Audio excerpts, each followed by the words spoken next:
Well, good afternoon, friends. Good afternoon. How are you doing today? Hope you're doing well. Hope you are enjoying a wonderful, almost end of November. Wow, that is, time flies, time flies. Welcome. Welcome to another episode of Conversations with Dune and Friends. My name is Dune Nguyen. I'm your host today, like I am every weekday here on this Conversations with Dune and Friends show. And today we have a wonderful guest joining us. We have Pamela Barnum joining us, and you're in for a treat, folks. Feel free, by the way, to join us in the conversation. Feel free to grab your favorite tea and coffee, sit and hang out for a little bit, and certainly chat with us through the comment sections there, and be able to interact with Pamela and ask her questions, and have fun with us here over the hour and a bit, folks. So, Pamela, can you still hear me in the green room there, my friend? Wonderful, wonderful. Well, folks, you're in for a treat. Let me do a quick introduction of Pamela, the background, so you get know who it is that you'll be hearing from over the next hour and a bit here. Pamela Barnum is a former undercover police officer and federal attorney. While working with the justice system, she learned real-world techniques for building trust, detecting deception, and interpreting body language. As part of her Master in Public Administration degree, Pamela studied corporate negotiations. Now she teaches others on how to implement these techniques so they can negotiate better deals, increase sales, and build more trusting relationships. Her TEDx Talk has been viewed almost 500,000 times, and she has spoken to audiences from 50 to 12,000 throughout North America, as well as Australia. Pamela has been featured, a feature expert and contributor on trust and body language in print media, as well as radio and television in the United States and Canada. With that wonderful introduction, folks, please help me in welcoming our wonderful guest today, Pamela Burnham, everybody. How are you doing today, Pam? Well, I love that. I like that intro too, Dune. I'm glad this is recorded, because anytime I'm having a down day, I'm just going to press that and I'm going to go, yeah, you know what? This is good. This is all good. Fantastic. Fantastic. Well, thank you so much for joining us. And tell us a bit more, though. Expand on the background a little bit. The bio is wonderful, but we always love to hear a bit of an expanded story before we get into a number of topics and a number of things. But tell us more about your background. Well, I started out as a uniformed police officer with the Ontario Provincial Police, and I was stationed outside of Toronto. So anybody who knows Ontario, I was in the western part of the province. And, you know, I had a great experience. I loved it. But a few years in, I was recruited by the drug unit. They were looking for people to come in and work undercover. And I thought, I really like the excitement of that. Of course, I'm in my late 20s at that point. So I'm thinking, okay, this is going to be great. So I took that position. I loved it. I did that for, almost 9 years. And I actually met my husband working undercover. So we were assigned to work as a couple, and we had never met before. So we move in together as a married couple. Our job is, of course, to meet drug dealers and to, carry out the project plan. And at the end of that project, we ended up becoming a real couple and got married and had a son. And that's when I left undercover work. I had finished my law degree, and I took a position at the Crown Attorney's Office to become a prosecutor. So that was that journey. Wow. So another example, wonderful example of life imitating, fiction. Wow. So that's quite a interesting background, whether it's undercover police officer, whether it's, again, prosecutor at the federal level and whatnot. And tell us a bit more. I heard Australian there. You have some Australian connection. You've been there before. You were born and raised there. You visited us. Tell us a bit more about Australia. Australia, I had never been before. I went to speak for a company called Isogenics International, and they flew me over there. It was beautiful. I spent a couple of days in Sydney exploring, and then I went to to Melbourne, and I had a great time. It was amazing. It was a fabulous country. And it's interesting. They said, you can fly business class, or, you can bring your family and we'll pay for the flights. Nice.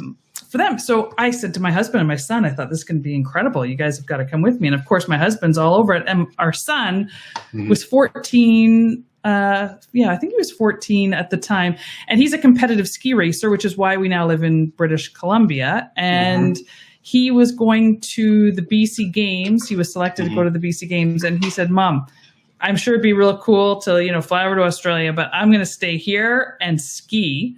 And it's funny now, he looks back and he says, I should have gone with you. I wanted to surf and go to Bondi Beach and do all of those things, but he'll have another chance. I'll be back there, I'm sure. Yeah, sometimes, you bet. So, wonderful. I love Australia as just a lot of similarities in Canada, to Canada in some ways, and certainly a lot of differences. I have a friend who's actually basically moved there now. She came and visit, and she's actually opened a business there with a food truck, food truck with coffee and all of that. So she's going to stay there. I don't know how long now, but yeah. So tell us a bit more. How did this speaking career find you? Tell us a story behind how does a undercover police officer, former undercover police officer and federal, prosecutor at law and all of that become a speaker along the way? And give us the story. Well, I was sharing stories, and, you always, people ask you, and there's lots of interesting stories. And the more I did, and then I was doing a little bit of speaking for free. So I would start doing some free speaking because I loved it. And as a prosecutor, you really, if you take a lot of cases that go to jury trials or to trials with judge alone, you have an opportunity to speak in front of an audience. Essentially, that's what you're doing. And I loved it. Some lawyers don't love it. Some love the behind the scenes stuff of getting all the case law ready and doing the research and interviewing the witnesses and doing all of those things. And I enjoyed that as well, but I really loved being in the courtroom, and anything goes. You don't know what somebody's going to say. You don't know what evidence is. You often know the evidence, but you don't know how it's going to be presented or the spin that's going to be put on it. And especially when you have a jury, there's a whole new dynamic that's happening in a room with 12 strangers that are listening to the evidence being presented and listening to the witnesses. And of course, you hope that the evidence speaks for itself, and that your job, of course, is to present that in a logical fashion so that it can be digested by the triers of fact, and so that they can come to a conclusion. But of course, there's always a bit of those presentation skills are huge. It's nothing like television. So if anyone's watching LA Law or that kind of stuff, is especially in Canada. In Canada, we cannot have video cameras in the courtroom. That's why you see those, caricature drawings of witnesses and suspects and lawyers, et cetera, because you just cannot have cameras. And also you can't find out who the jury is, and the press cannot interview the jury after the fact, which I think is a good thing for lots of different reasons, which go beyond the scope of this conversation that we're having. But I discovered that I loved it. I loved being on and having, something to say and present. And the more I did it, the more comfortable I got, and the more I realized that it was something that I was really interested in. And my husband said, you should do that. And I thought, do people get paid to do that? I knew of Tony Robbins and a few people, but I thought, is that really something that people do? Because I thought at businesses, they just had, their managers get up and speak, or the occasional motivational speaker. I didn't realize that there was this whole world of expertise out there. And when I discovered it, of course, that's when I started investigating, because that's what I do. And I met some great people who gave me some amazing advice. Then I started watching great speakers, and then here we are. Here we are. Fantastic. Yeah, fantastic. And of course, tell us about CAPS and the people that you've been able to meet through CAPS. And tell us a bit about that. Well, I was really fortunate. When I first got started, I don't know if it's because the National Speakers Association, the American version, just has more presence on Google or something. But when I was Googling, professional speakers and how to be their information kept popping up, and I didn't see CAPS at the time. So I joined NSA thinking everybody joins NSA. And I kept getting these emails, come to this event and do these things. And I thought, when I first started, I thought, I can't afford to do that. Can you imagine spending several $1,000s to go to this conference and to watch other speakers, and I can watch them online. Yeah. And then I thought, okay, I'm going to go. And then, of course, COVID hit and everything went virtual anyway. And because of a relationship that I had made through NSA, I found a coach, Jane Atkinson, who's amazing. She said, you're Canadian. So what's up? CAPS. And I thought, okay. And then I met a few speakers through Jane who were really into CAPS. And then I was fortunate to be asked by CAPS Calgary to present. And so I did a virtual presentation, which is how you and I connected. And I loved it. It's great.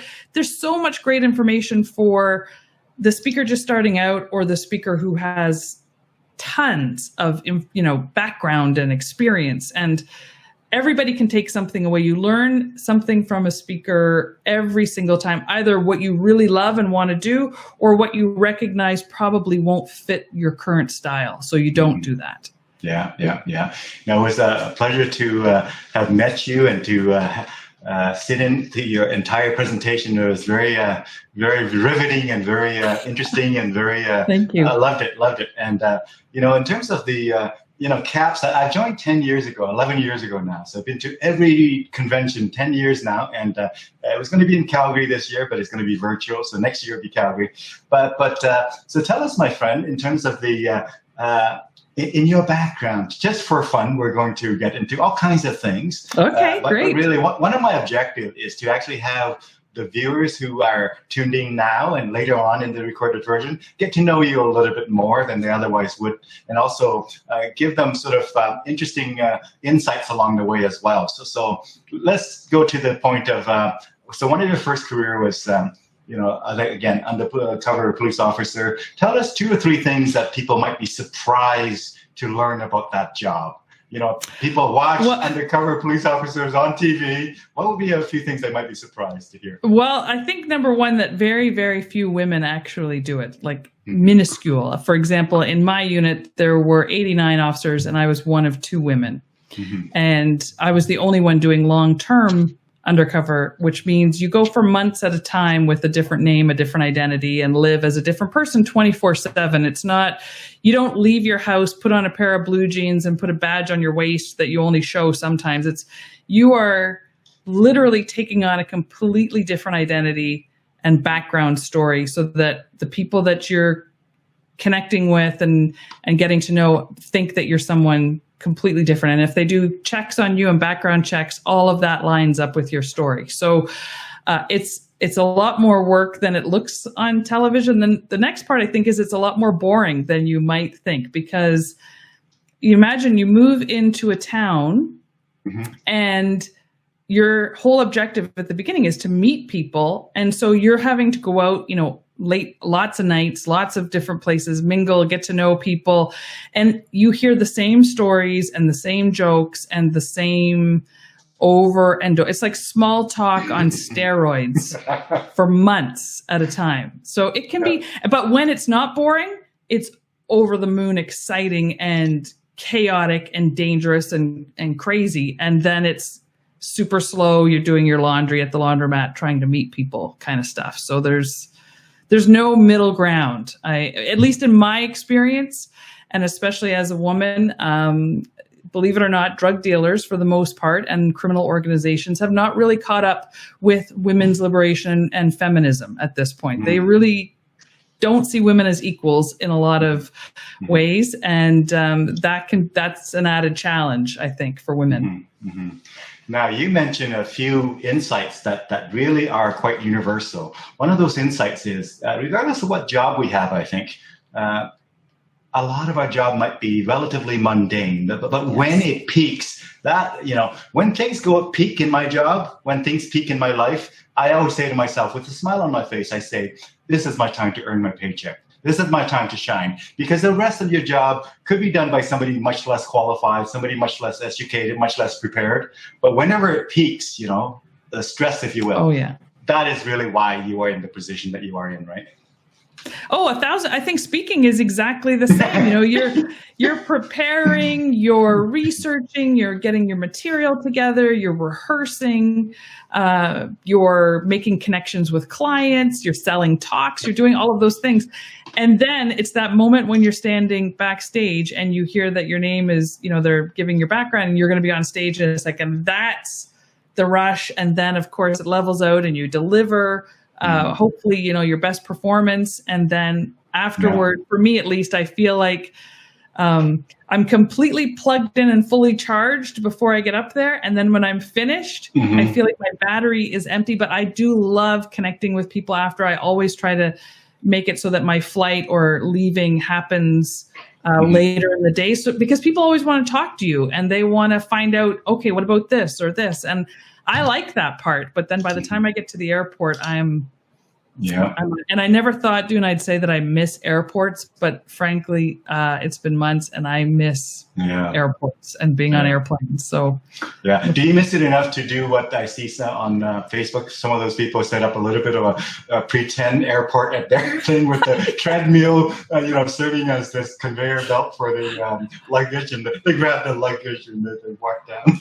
I'm not there yet, and I'm not into microwaved food yet, but it could only be a few short weeks away for me. It's hard to say. Soon you'll be craving for pretzels, and that's right. That's when we have enough.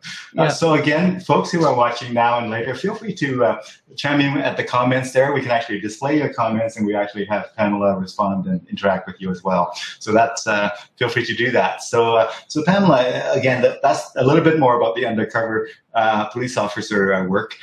Let's delve into a little bit about the lawyer work. When you were doing that, what else? You shared a little bit already, but what else might people find surprising about a lawyer's day-to-day job, about a lawyer's again, without going over the same, like a lot of mundane parts, and then of course very interesting. But I think what people don't often see, because you hear all the lawyer jokes, is that they are human beings who are so, especially prosecutors, who get a bad rap a lot of times because it's like they're just out to get people, and the majority of the lawyers that I worked with, the vast majority, all understood the spirit of the law versus the letter of the law. So the letter of the law may say someone did something wrong because they were speeding, or there was a domestic assault, or there was all of these different things. But the spirit of the law takes all of the circumstances into account, because people act and react to things for lots of reasons. When everyone is in they're mentally healthy, they're physically healthy, they're not struggling financially, there's no abuse, life is good. Those are not the people that end up in the courtroom. It's when people have those different stresses, and we all have them, and people react differently, that brings them before the courts. And I think that lawyers are a lot more sensitive and, cry over a cup of coffee and really struggle sometimes a lot more than people would give them credit for. The same as police officers. And I have to tell you that if I had to pick between the two careers, I would say that my heart still belongs to policing more than any other career. And it is one of the least appreciated professions that are in existence. So my hat's off to all the brothers and sisters in blue and those that support emergency services workers, especially right now during very challenging times for all communities. It's been a struggle. Yeah. My friend MJ, who is a bit of a regular viewer here, MJ chimed in and she asked, how does the average person learn about body language to help us with everyday life? So this is a great segue to get into that. Tell us a bit more. That is, I think, NJ, and you're already really great at that. We're just not cognizant of it. So have you ever walked into a room, or you've been with somebody and they either made you feel really great and you feel that connection before you even talk, or conversely, you walk in and you just feel kind of icky being around them. And you're like, I feel like I want to have a shower right now because it's just not a good feeling. And that all comes from those nonverbal signals that we're receiving from others. So those cues that are being sent out, the body language. And the same when we're connecting with people, it's the things that we're displaying that really make a huge difference. So I talk about display, so the things that we're doing, the decoding, the things we're receiving, and of course detecting, which I like to say we're detecting the truth and trust, but we're a lot of times detecting deception as well. So some really quick things to think about. There's great resources. I recommend that you really are cautious who you listen to when they call themselves an expert. There are some people that analyze movie stars in relationships and say if they're holding hands, it's this, or if they're doing that. That's really not my thing. I think Joe Navarro is he's got a great book. He's a former FBI agent. Fantastic information there. But essentially, and of course, Dr. Paul Ekman is a pioneer in body language, especially around micro expression. So those are two great resources that I think a lot of people start with because you can find them pretty easily and they're easy to understand. But there's a lot of little things that you can look for. And I really want to caution you that, when people talk about, for example, let's use the myth of the crossed arms. So when people cross their arms, automatically, some people have said, well, that means they're closed off to you because they're closing their body language. Well, it could mean that, or it could mean they're cold, or it could mean they've been working out a lot and they want to pump up their biceps when they cross their arms, or it could mean their back is sore. It could mean a million different things. So taken in isolation, it really doesn't mean anything. It's when you start layering it with other signals that you're taking in. So, for example, let's say you're having a great conversation with a good friend and her body language is open, her posture is open, and you're having this conversation. Then all of a sudden you mention another friend, or you mention a incident that's taken place, and you see her arms cross and her facial expression change. Well, then, yes, something has changed. There's a cue that you can now rely on, that the stimulus that you presented, either the name or the incident, whatever you verbalized, that stimulus, that resulted in a reaction by her. And so you're going to really be comparing against her baseline. So all of the things, the signals that she was sending to you before that stimulus. So hopefully that makes sense. If it needs some more clarity, just let me know. I really love that. And I wanted to, again, just reiterate what you said there about the change in behavior, the change in motion. And really, one way it resonated with me is the idea of timing is everything. Timing, when is the timing of that behavior? When is the timing of that motion? And you talk about baseline as well. When we go to our doctors, hopefully they say, they take a baseline. This is how you normally are. And this is how you normally are, and you're like this now, well, there's something that changed. But they just don't take it, just one reading. Always good to compare it to some sort of a baseline, I think. Exactly. But here's the flip side of that, though. So using the crossed arms example, when I've done some studies and when I do some interactions, either when I'm doing a virtual presentation or live, I ask people if they think that means closed off. And many people do. So if people think that when you cross your arms, you're closed off to them, why do we see so many professionals getting photos done with their arms crossed in front of them? And I don't want to center out realtors. I speak to realtors quite often, but it just seems, nonsensical to me to do that, because some people do interpret it as closed off. I think it's because they don't know what to do with their hands and it feels awkward in a photo. Yeah. But if you know that some people think that it's closed off, then just don't do that. I was really careful about that when I was prosecuting, for example. If I'm delivering a message, the last thing I wanted to do, and especially if you've been standing a while, sometimes with your arms crossed, it feels better.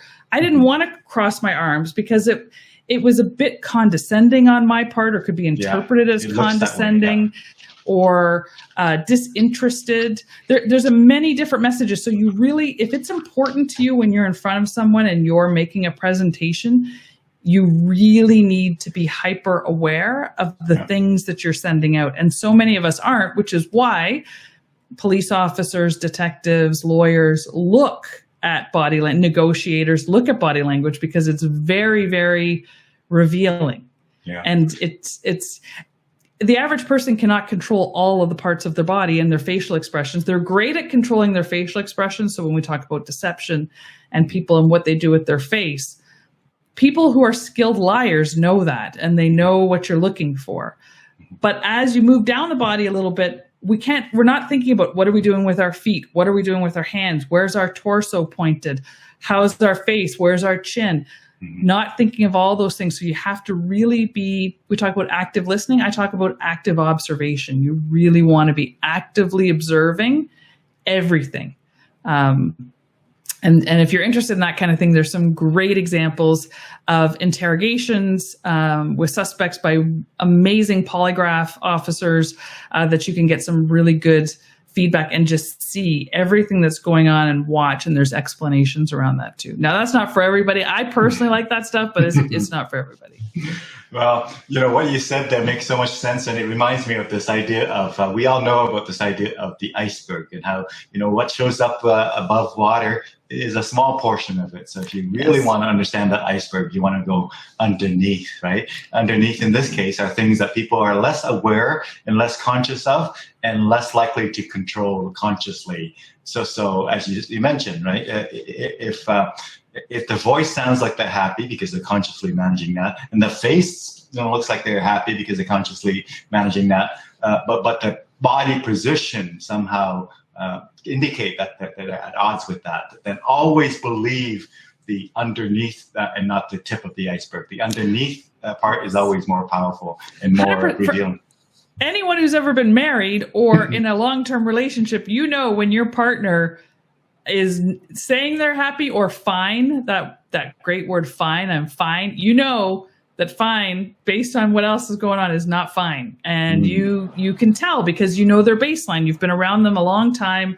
You know how they normally act about things, and same, in important work relationships, colleagues. The longer you have with someone and the more in depth that relationship is, the easier it is to see those deviations that are happening.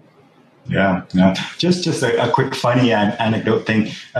Last night and this morning, twice now, two different people on Facebook, we were communicating, and one was commenting on my post. One was actually posting and referring to my name. Both of them autocorrect somehow change it from Dune to fine. So my kidding, I was joking and say, so somehow Dune and fine has been now made synonymous. Or, I don't know, fine, like maybe it's Well, that's not a bad thing to have autocorrected then. I guess it's better than the other words. It depends on where it is in the sentence, and does it have a, yes. Fine. Yeah. So thank you, MJ. MJ said, okay, got that. Thanks. That was very helpful. Yeah. We're going to maybe get more into the speaking side of things.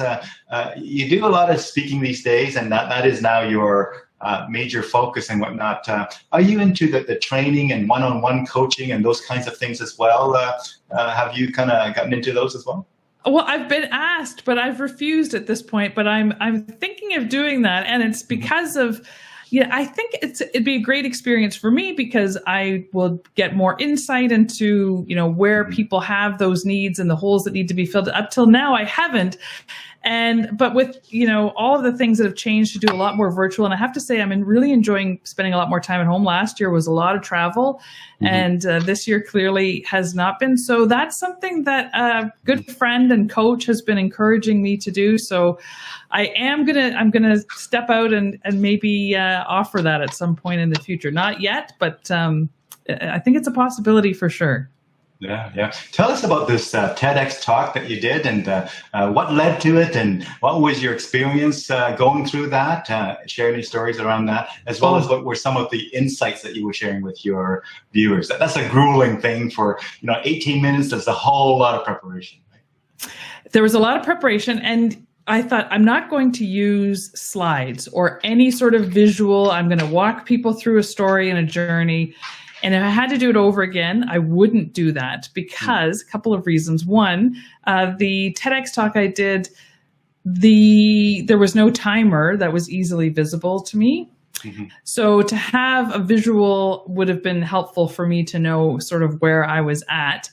The second thing that I would not do again is memorize 17 minutes and 20 seconds of a presentation, because it was hard to do, but it also isn't my style. I've never done that before. So, but it was a great opportunity. When I was first deciding that speaking was something I wanted to really take a close look at, I thought, well, TEDx, that shouldn't be too hard. How hard is that? They do them all the time, but it's very hard to get those. So I started looking at places that I would want to visit, and I narrowed that down. Of course, being in Canada, I thought would be great because I'm Canadian, and I thought that my sense of humor and how I present would be really well received for Canadians. So I did it, and I loved it. And the people that organize it are phenomenal. TEDx organizers are an incredible group of people who selflessly give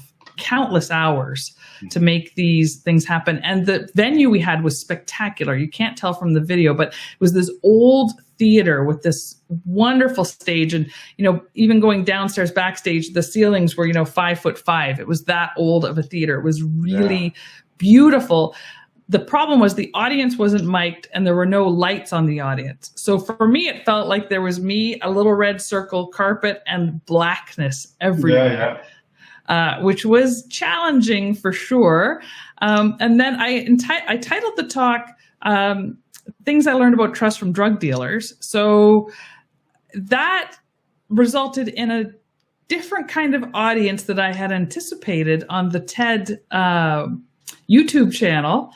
Okay. So there were some death threats and some really aggressive commentary when, they tell you don't take the compliments too seriously and don't take the insults too seriously. And that's when, one of the things that professional speakers or performers do. But of course, human beings don't always do that. So the first little while I saw it was uploaded, and within the first 24 hours, there were 5,000 views and lots of comments. And some of them were really great comments. So I'd read those and I'd be like, yay, everybody really liked it. And then I'd read, I'm going to hunt you down and kill you. No, that's not good. And so I was back and forth.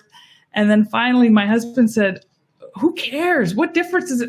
No, this makes no difference.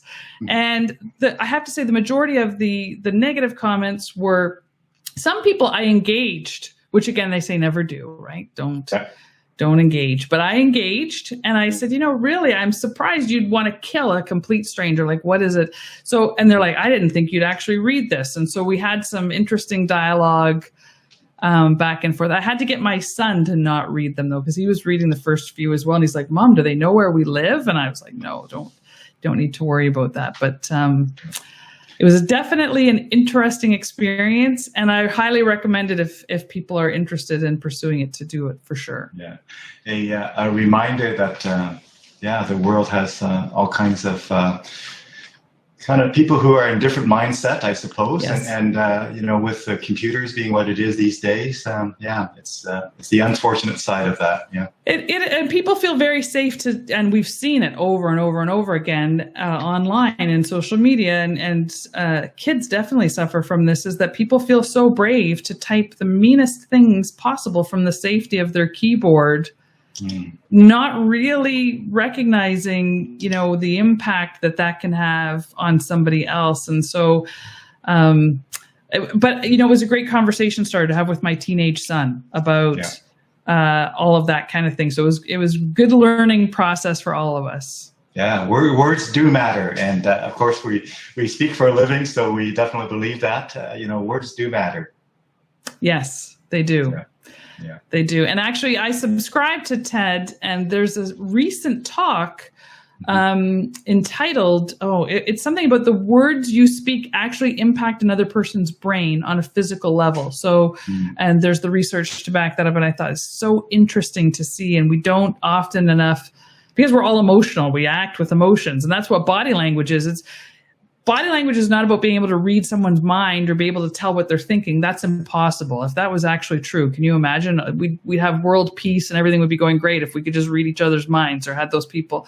The only thing body language allows people who are well versed in that and who educate themselves around that is that they can sense another person's emotions and they can sense the change in emotion.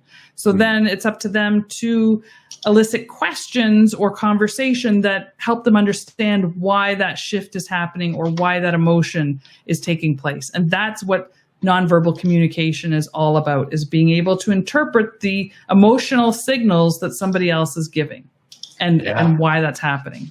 Which actually means it ties very closely into what we call, emotional intelligence these days, and that important topic. So really, body language and be able to read it and be able to account for it is really part of the emotional intelligence, right? Absolutely. I got to tell you a funny anecdote that one of our speaker friends, I don't know if you know Mike Lipkin, being from Toronto, you might know that name. He's one of the speakers there. Mike Lipkin. I was listening to one of his presentations. He was telling a story about how there's a person in the front row and he didn't look happy, and so Mike asked him, are you happy? Anyway, the guy says, "Yeah, I'm happy." Mike said, "Well, if you're happy, why don't you inform your face?" So. Yeah. But here's an interesting thing too when you do personality testing. So. Myers-Briggs, for example, or any other testing that you do. I always thought of myself as an extrovert, but the testing comes back that I'm much more introverted than I had. And now when I look at all of that, so I am an INTJ, and how I respond to things and do things is very different than my husband, who's very extroverted. ENSF, I think, is his. So, and he'll respond to something completely different. We're both ecstatic about it, but how he shows it and how I show it are completely different. Or if we're upset or angry or anything, I think personality types, it's so important, especially if you're working with someone who's more introverted or working with someone who is more extroverted, to be aware that how they respond, how you interpret those body language cues are going to be different. And it's important to have that emotional intelligence around different personality types to make sure that your reaction and how you display back is appropriate in that situation. So that's the research that I'm working on right now, is all around personality types and how they react and respond, and some cues and some things that we can do to make that easier, especially in professional settings. Now, we have... I think one of your friends, Deb, has chimed in, but she commented in another thread. So I see it in another thread, but it's not on your screen here. It says, Deb Day, she said, "I really appreciate our first responders." That was a number of minutes ago, so early on in the broadcast. And so Deb, if you're still there watching, we see your comment in the other section there. Feel free to comment right in the video itself. That way we can see it right on here. But do you have a story? Not anything that would be classified or anything like that. Do you have a story of, maybe a bit of a memorable or extreme story in your line of work, whether it's as a police officer or former undercover police officer or lawyer that you want to share, and some lessons that came out of that? Well, for sure. So here's one that's sort of body language related, and I talk a little bit about it in the TEDx talk. And so near the end of a project, you're there for months and you're going to do what's called RIPs. So you order up a large amount of drugs and you have no intention of paying for it because you end up tying all the money up in court. So you rip off drug dealers, and it's pretty much what it sounds like. It's not the safest job in the world by any stretch, but it's something that that really results in large quantity of drug seizure and good evidence, et cetera. So we were getting ready for all of our RIPs, and one of the RIPs involved a dealer that was fairly well connected and had led us up the drug dealer corporate ladder, so to speak. So we were getting up there, and it just so happened that I had to do that deal completely on my own. So I had a cover team, which is other they're not wearing a uniform. They're plain clothes. They're not necessarily undercover, but they're plain clothes police officers that are in unmarked, trucks and vans and cars and all typical kinds of things that they're not going to stand out. And we were supposed to drive away with the drugs in my undercover vehicle.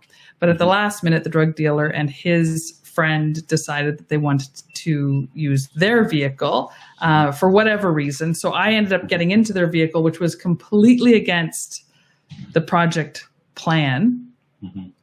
Because now my cover officers don't know what I'm driving. They don't know where I am, what's happening. They can't hear me because I don't have a wire on. I don't have a gun. I'm unarmed.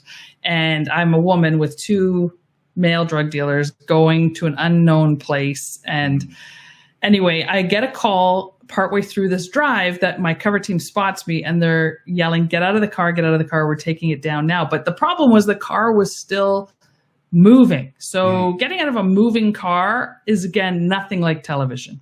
There's no graceful open the door and you do this, gymnastic tumble and jump up like Wonder Woman. It's literally you open the door, you fall like a bag of cement. It hurts a lot, leaves a mark, and you're kind of just left there while this car just gets, cornered in by other vehicles.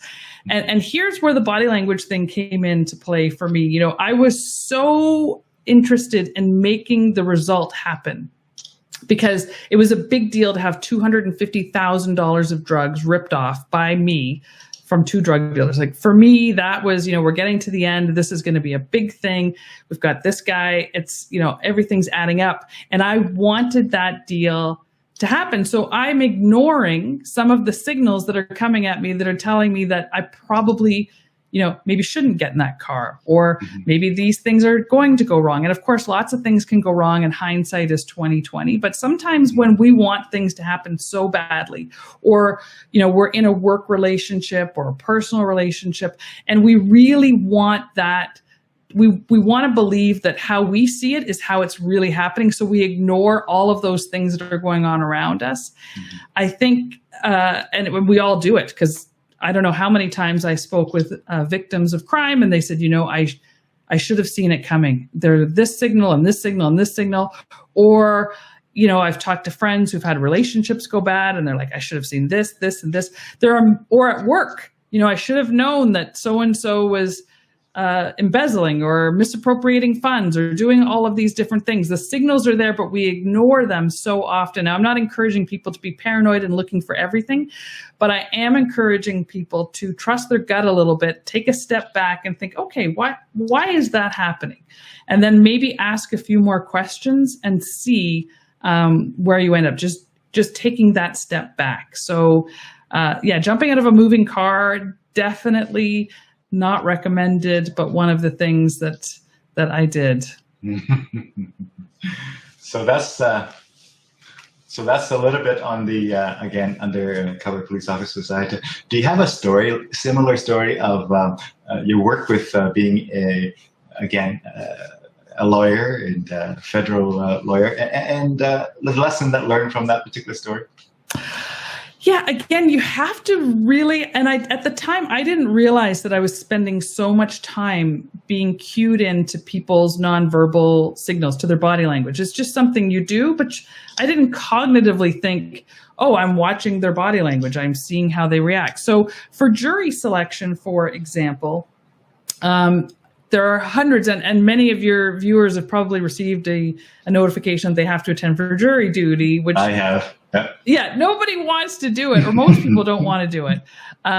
So there's ways to get out of it, but this is, I definitely don't want to reveal that because I don't want to burden the court system any more than it already is. But when the jurors show up, so it's number 127 or number 215 or whatever, we have, as the prosecutor and defense counsel, both sides get information, just a little bit of background on some of the jurors, like criminal record checks and addresses and that sort of thing. So you have some of that background information, and there's lots of strategy around jury selection, which again goes well beyond the scope of this particular conversation. But you're really, you get to ask a couple of questions, but you're watching their reaction more closely often than what you're listening to.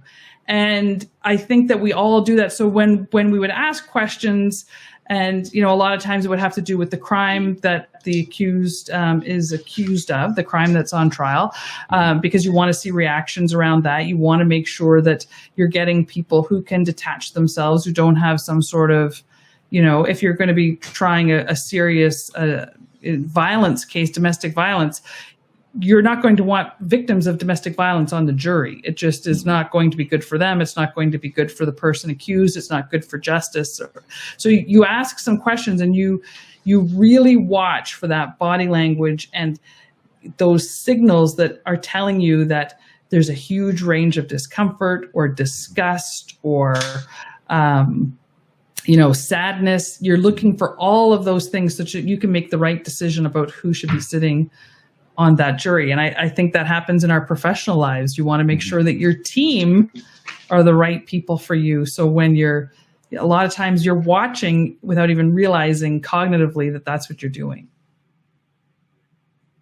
Again, I want to underscore a couple of things that you said that really resonated. One, sometimes when we do our work, is the sort of almost under the surface again that is so important. Yes, that you're asking them the question, and yes, they're answering it, but that's maybe the content of that answer may not be as important as the signs that you see in their body language. As an example, again, yes, engage in the conversation, listen to the words, but listen to more than just the words, right? It's often what's not said. There's a lot of research around how much is verbal, how much is nonverbal, how much, I think there was a study done in the 50s, 90 something percent and 80% and all of these different things. Numbers. Yeah. And there's really no way to know that. The only thing that all the research agrees on, and I think if you interviewed everybody that you're going to speak with, is that the majority relies on nonverbal cues. And then we back it up with what we hear. And oftentimes we make a decision. So Dune, when you and I came on to the camera, your viewers are making a decision. They already like you because they know you. So that's why they're here. They're making a decision about your guests. Do I like them? Do I want to hear what they have to say? And they do that before I've even opened my mouth. They're making judgments, and then they listen for things that back up their initial opinion, which they've made in the first 7 seconds. Oftentimes in the first 50 milliseconds, their brain, before they even know, they've decided if I'm friend or foe. And then within 7 seconds, they've made some more, maybe even conscious decisions. And now they're looking for reasons to back that up. Either I like her, I do not like her, I trust her, I do not trust her. And they're listening for reasons to confirm their initial opinion, which is why those first impressions in every situation, personal and professional, make such a big difference. And then people start to look for reasons. And of course, you can change their mind. Somebody may not be interested, and then they're like, oh, that sounds interesting, or I agree with that, or I've built rapport. But it's so much easier if you make a good first impression, because everything you do, that you don't have to do all that hard work. You don't have to push up against the grain. You can get your material, you can get your information out to people with a lot less resistance. Yeah. For example, if you are on a session and you're about to do all kinds of coaching and training on how to do, good public speaking, and your microphone is so bad that people, barely hear you and you can't understand what you're saying, and scratchy noise everywhere in the whole system, chances are you're going to lose a bunch of people because they say, well, this person doesn't care about that, right? Exactly.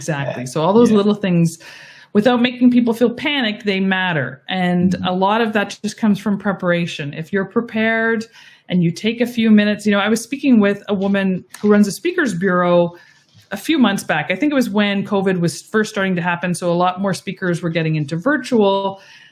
And she was sharing with me that some of the people that she was looking at didn't even bother to, brush their hair or to tidy up their room behind them. They just figured, they could just come on. It was going to be casual anyway.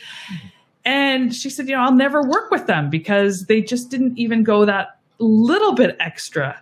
And I thought she was kidding. But I've been in meetings where I've seen people and I'm thinking, well, we've seen those jokes online about, the Zoom meetings with people who don't wear their pants or whatever, their camera's upside down, and it happens. Yeah. Hey, MJ chimed in again with another question here. She says, MJ says, our own intuition could be our guide as well, correct? I agree. Your intuition is getting the information from those cues that are happening around you. So, if you're, for example, going to go and interview a new insurance broker, and you walk up to their office building and all of the shrubs are perfectly trimmed and the glass is clean, and somebody opens the door for you and they offer you, maybe a bottle of water or a coffee, and things are clean around you and everybody seems attentive. The receptionist looks up and actually makes eye contact with you and makes you feel like you're welcome. All of a sudden, before that insurance broker's even presented any information to you or pricing or options, you're already, okay, this is good. I like this. This is good. As opposed to you walk up to a building, you feel like, is my car going to get stolen while I'm in there? Is this the right place? It just feels like, I hope I don't have to use the washroom while I'm here because it's so awful. Those are things that are all nonverbal cues. We're thinking just about the actual person, but in our professional lives, our intuition is cued into all those. We may think of them as superficial, but they're really important. It's all about our brand and our messaging. That's part of the nonverbal that is so important to everything that we do. Yeah. So, Pamela, I'd be curious on what your thought on this is, but I would think that intuition is similar to really a subconscious brain, because a subconscious mind really is aware of many, many more, millions and millions of pieces of information that's not even registered, at our kind of conscious mind. So it might just be that intuition is largely built based on our subconscious mind. Is that? It is fair?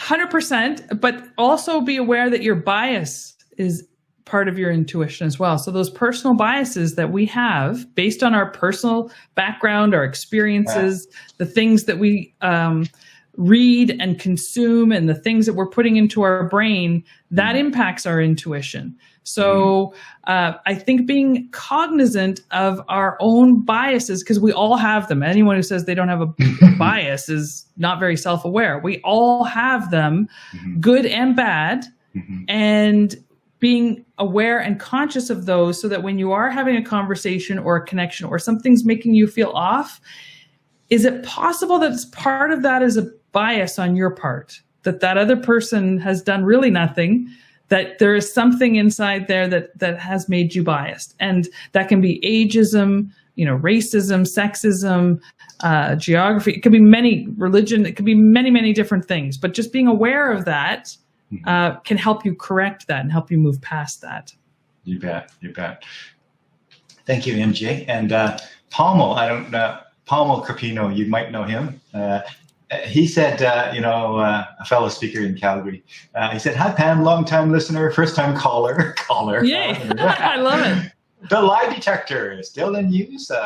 Some suggest it's not that accurate." The polygraph is in use.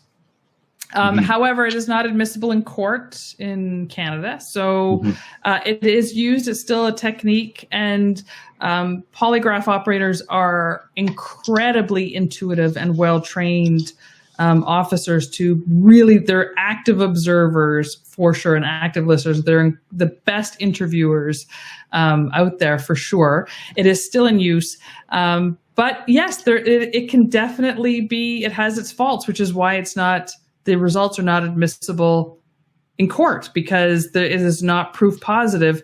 Everybody has different measurements around their heartbeat and, perspiration and blood pressure and all the different things that it's measuring. Breathing rate can be impacted by a lot of things. And you have also people who are, sociopaths and psychopaths are able to get past all of that. So it has its challenges, but it is still an investigative tool that is utilized. I've been out of policing for well over a decade, so I'm not 100% sure as to how often it's still used, but it is still in existence. Yeah. So, Palma, I don't know if you have more comments, follow-up questions and whatnot. Feel free to continue to chime in, both Palma and MJ and others who are watching now. But the next question I wanted to ask you is back to the speaking thing. So that seems to be basically your entire focus these days is speaking at conferences and conventions and, certainly pre-COVID, and really knowledge transfer and really helping people navigate this trust issue a bit better. Tell us more about that side. We sort of covered quite a bit about, again, the undercover police officer role, the lawyer role at the federal level. But let's focus more on the speaking for a little bit. What are your thoughts on that whole speaking side? Any sentiment to share? Well, I've been very blessed in that a lot of it has translated into virtual work, which probably wouldn't have presented itself if it hadn't been for COVID. So I've been very fortunate that it's like, one person sees you and then tells two more and tells two more. And the virtual part has been really great for me. And there are lots of, we went through some strategies for speakers or people who are presenting virtually, things that you can do to either increase your trust or, unfortunately, in some cases, destroy trust. You mentioned a great one is, around sound. When people can't hear you, they are frustrated. And when they're frustrated, they don't like it as much. And when they don't like it as much, they don't like you as much. And now you haven't built rapport, and you need rapport to engage in trust. So there are a lot of different techniques to use. I think we are currently living in a time in all of our lives globally where trust has never been at a lower point than it is currently. You take, and again, we will definitely absolutely stay away from all politics and controversy, but you can choose any that you want. And there is one extreme opinion followed by something completely different. When I, even before COVID, when I would go to, I don't watch the news at home, but when you're in a hotel room and you click it on and you're kind of getting ready or doing some things, I would purposely, watch 10 minutes of Fox News and then watch 10 minutes of CNN, because it felt like I was in two different countries. I didn't know I was in the same place. They cover the same story completely differently, which has destroyed trust. Once upon a time, we could listen to the news where they would just present the facts. This happened on this date at this time, and they didn't provide a lot of commentary around that. And now there's no news without a spin of some description. And that has really been devastating for people's trust. Or they see, they trust Joe and Fred and Sally and Sue on social media more than they trust government officials. And the lack of trust, some people call it the post-trust era, is an area that's really interesting to me to see. What are some things that we need to do to rebuild trust? I spent a lot of time in research around policing issues and rebuilding trust. I think that that's an important conversation to have as well. So, there's a lot going on in the world, and I think that we all have something to offer and bring to the table. And I love learning from people and researching and seeing so much. And I appreciate the opportunity to have been with you this afternoon, Dune. So thank you so much. Yeah, well, we're not anywhere near done, my friend, unless we have a meeting to go to. I'm enjoying this conversation. So if you're game, I'd like to continue for a bit. Sure. Yeah. I brought this up so that you get to comment on this a little bit further. Now, I also, in a very small way, my background isn't anywhere like yours at all, but I do teach some negotiation courses. And when I do, one of the things I tell people is that we negotiate in life way more often than we realized. In fact, a lot of times negotiation happens without it even being thought of as a negotiation. And in fact, the more effective we are at those smaller, items, then there'll be fewer of the bigger items and whatnot. So negotiation is a big part of our life. Folks out there, do not think that, I'm not a negotiator. I don't need to know a lot of negotiation. In fact, life is made up of humans and human relations and human communications and human negotiation. Absolutely. So that's a very core topic that is not specialized by any means. It's very much a human thing. Now, before we get into the website a little bit, Pamela also has another question or comment for you here that I just want to bring in. And Pamela said, when you're presenting in front of a large audience, would or should you rate the entire audience based on just a couple of individuals, which you can see perhaps in the first few rows? Just a question on that kind of tactic. I actually don't pay a lot of attention to that, to be honest with you. I do, if I look, I try to make eye contact and see as many people to see where the engagement and get feedback from the audience. I think if that's what you mean is, rating as far as getting feedback, for sure. I try to see as much as possible and engage as much as possible, but I'm not exactly sure what you mean by rate, but I totally can feel the energy and I can see. But the other thing is I've learned that if people are looking down at their phones or they're looking or they're, talking, I always tell myself that they're talking about what I'm talking about, that they're engaged and they're interested. If there's ever, fortunately, knock on wood, I haven't seen it, but if there was a mass exit to the back, to the doors to get out of the room while I'm speaking, of course, I would think I'd need to change some things around. But I try to see as much of the audience as possible because I really want to feel a part of it. And I try to look to the very back of the room as well, because I think it's important to make people feel seen, even if you're in a huge crowd and everyone's just sort of a sea of heads and eyes. I want to make sure that I'm connecting with as many people as possible. Yeah. So in terms of the word rate that he used in the question, yes, he meant the audience response. Basically, gauge, for sure. Yes. How do you gauge? I try to look at everybody. Yeah. Cool. Well, thank you, Pamela, for those comments and questions. Now, tell us a bit more about what folks might find on your website if they were to go there. Of course, it's your first name, last name.com. So if they go there, tell us a bit more. Yeah, it's, Dune, I actually made that website myself. So I didn't have a pro help me out with that. And I had fun. I enjoyed doing it. But so there's a couple of videos of me speaking. There's a little bit of my background. There's a blog that's been neglected, unfortunately. The website is really, I haven't utilized it to its full extent by any stretch, but that's something that's in the works as well. I now have a web designer and we're rebranding and doing a few things differently. So I'm looking forward to that. Yeah, wonderful.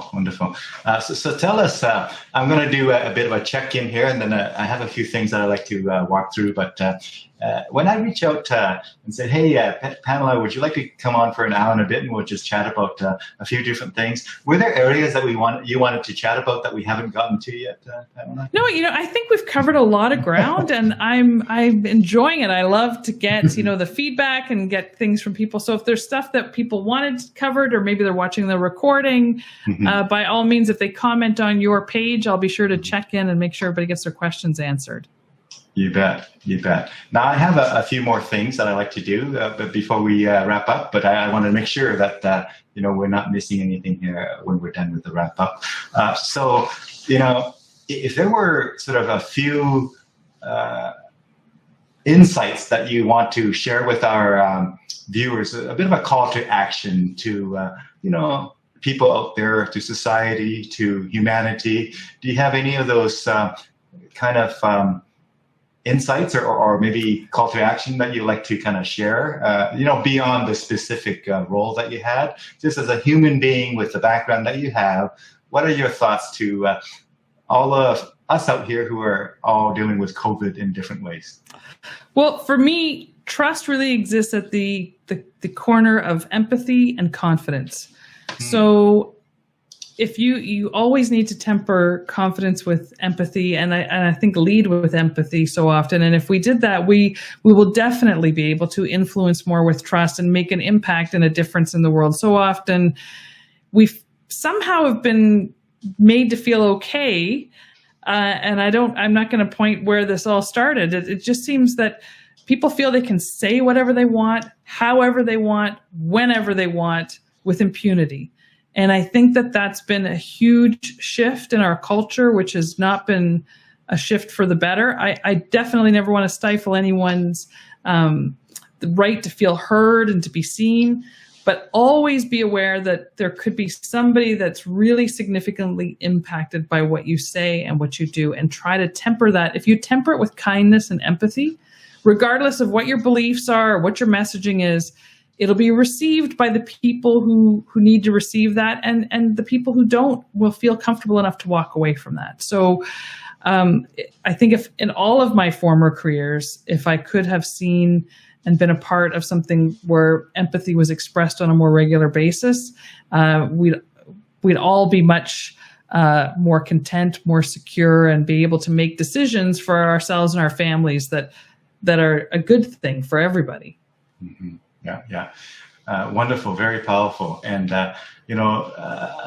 another thing that I often share with people is that you're a lot more powerful when you balance the, confidence with a certain dosage of humility. Now, confidence and humility in the appropriate mix can be very powerful.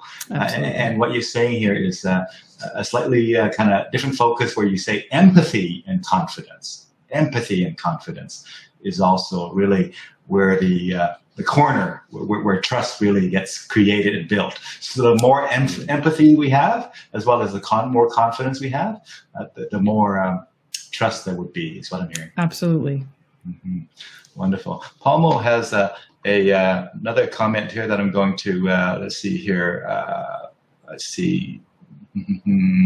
Right here. Let's bring it in. It says, there is no more textbook case of Mars and Venus than my wife and I. So he has a textbook example, beyond textbook example.